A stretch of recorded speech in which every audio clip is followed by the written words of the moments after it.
आप सबको जय मसीह की। परमेश्वर का धन्यवाद हो। हम लोग परमेश्वर के वचन को देखेंगे। मत्ती उसका 28 अध्याय और 18 में लिखा है, यीशु ने उनके पास आकर कहा, स्वर्ग और पृथ्वी का सारा अधिकार मुझे दिया गया। याद रखिए, इस पूरे दुनिया में हर चीजों का अधिकार किसको दिया गया है? यीशु मसीह। यहाँ तक कि दुष्ट आत्माओं के ऊपर भी हमारे प्रभु यीशु मसीह का अधिकार है। इसलिए उसने बहुत बार अपने जीवन में जब बोला कि दुष्ट आत्मा निकल कर तू दूर चला जा, तो दूर चले गए। तो याद रखिए, यीशु मसीह का दुष्ट आत्माओं के ऊपर भी अधिकार है। इसलिए वो कह रहे हैं कि देखो, स्वर्ग और पृथ्वी का सारा अधिकार मुझे दिया गया। स्वर्ग और पृथ्वी का सारा अधिकार यीशु मसीह को दिया गया है। और उसने क्या बोला? इसलिए तुम जाओ, सब जाति के लोगों को चेला बनाओ। यीशु मसीह बोले, जाओ सब जाति के लोगों को चेला बनाओ। यीशु मसीह ये नहीं बोले जाकर धर्म परिवर्तन करना, जात बिरादर बदलना, नहीं। यीशु मसीह कहते हैं चेला बनाओ। याद रखिए, यीशु मसीह हमारा अपना चेला बनाना चाह रहे थे। इसलिए जाओ, सब जाति के लोगों को क्या करो? चेला बनाओ, और उन्हें पिता पुत्र पवित्र आत्मा के नाम से बपतिस्मा दो। हमें धर्म नहीं परिवर्तन करना है, धर्म नहीं बदलना है, बल्कि हमें क्या करना है? प्रभु यीशु मसीह के चेला बनाना है।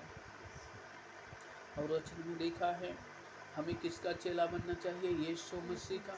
हम किसी इंसान के चेले नहीं हैं। हमें किसी इंसान का दास नहीं बनना, दासनी नहीं बनना है। हमें प्रभु के दासनी, हमें प्रभु की बेटी, हमें प्रभु की दासनी और बेटी और उसके चेला बनना है।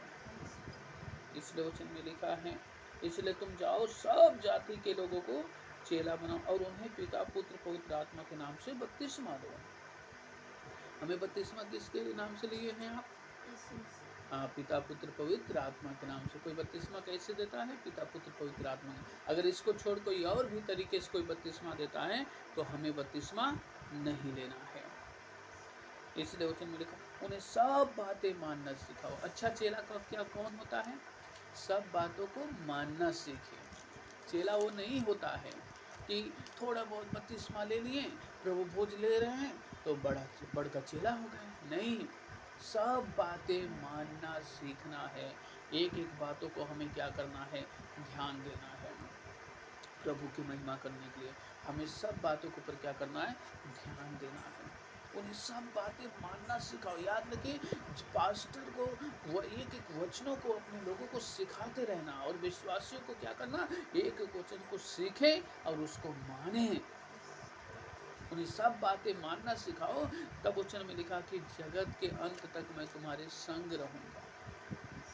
परमेश्वर कब हमारे और आपके संग रहेंगे? जगत के अंत तक, जब हम उनका अच्छा चेला बनकर रहेंगे। परमेश्वर धर्म बदलने नहीं आया, यीशु मसीह मन बदलने आया। यीशु मसीह हमें अपना गुलाम नहीं बनाने आया, बल्कि यीशु मसीह हमें आजाद करने आया, बीमारी से, समस्याओं से, दुख से। मैं बताना चाहता हूँ, इसलिए वचन में लिखा, जगत के, जब मेरे प्रभु के पास सारा अधिकार है तो कोई तंत्र मंत्र सुखैती जादू टोना भूत प्रेत कोई कुछ कर सकता है? नहीं कर सकता है, क्योंकि स्वर्ग और पृथ्वी का सारा अधिकार मेरे पास है। कौन कहते हैं? यीशु मसीह। और फिर वचन में क्या लिखा?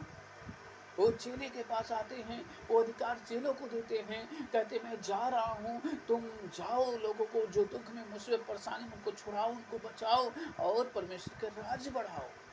परमेश्वर का राज क्या है? लोग सुख शांति आनंद से रहें, यही तो परमेश्वर का राज है। शैतान का राज क्या है? लोग दुख में हैं, मुसीबत में हैं, परेशानी में हैं, समस्या में हैं, कर्ज में हैं, और आज लोग परेशान हैं। इसीलिए मरकुस भी हम लोग देख लेंगे 16 के 16 में, बहुत अच्छा परमेश्वर का वचन लिखा है। मरकुस 16 के 16 हम देखेंगे, जो विश्वास करे बपतिस्मा ले, हाँ, जो विश्वास करे और बपतिस्मा ले, उसी का उद्धार होगा। किसका उद्धार होगा? जो विश्वास करेगा जो बपतिस्मा लेते हैं उनका उद्धार हो जाता है। यदि कोई विश्वास हम अगर कोई विश्वास नहीं करता तो उसे कोई भी बपतिस्मा नहीं दे सकता, और बपतिस्मा वही व्यक्ति ले सकता है जिसने विश्वास किया हो। जो विश्वास करता है बपतिस्मा लेता है उसका उद्धार होता है, और जो विश्वास नहीं करता है बपतिस्मा नहीं लेता है वो व्यक्ति दोषी ठहरा जाएगा। किस दिन? न्याय के दिन। मेरा वचन सुनाया गया, मेरे दास तुझे सुसमाचार सुनाए, प्रचार किए, लेकिन आपने मेरे